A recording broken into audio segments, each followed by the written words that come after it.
Whipped for not being a bridesmaid after my friend said hurtful things after my grandma passed away from cancer? My 28F ex-best friend Cassie, 26F, started dating Josh 6 months ago.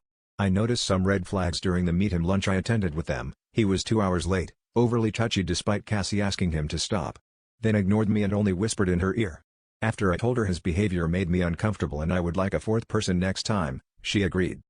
Josh became a bit controlling. He told her not to talk about their relationship with anyone and she stopped opening up to me. He'd wanted to have a talk with me to not to talk to her so late one time. It was only 11, when I pointed out these red flags she brushed them off, saying no one else had ever shown her attention before. While this was happening, my grandma was getting worse and I struggled with it.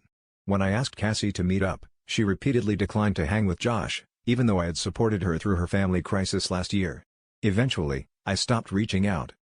After my grandma passed, I went out of state for her funeral. 2 of my friends came to support me, which meant a lot but I didn't expect anyone to show up. It was 3 hours away. Weeks later Cassie called, upset I didn't invite her, claiming I excluded her on purpose.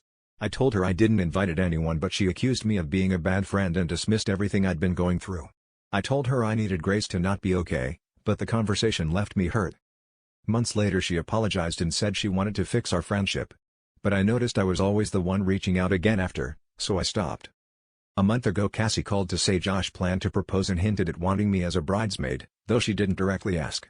She mentioned her mom and sister were against the engagement, but she disregarded them, which was weird given how close they are. I advised her to hear them out, but we didn't talk much afterward. Last week, she texted me, asking why I was upset with her and urged me to talk about it so she knew what she did wrong. I replied that I wasn't mad, but friendships can change over time due to different priorities. I also admitted I was scared of her reaction if I said I couldn't be a bridesmaid. Cassie said she doesn't want our friendship to end because I've taught her so much, but I feel like she hasn't been there for me during one of the hardest times of my life. I don't want to be a bridesmaid and honestly, I don't feel like she's been a friend for a while. Whipped for declining to be a bridesmaid and stepping back from the friendship, only being cordial in group settings?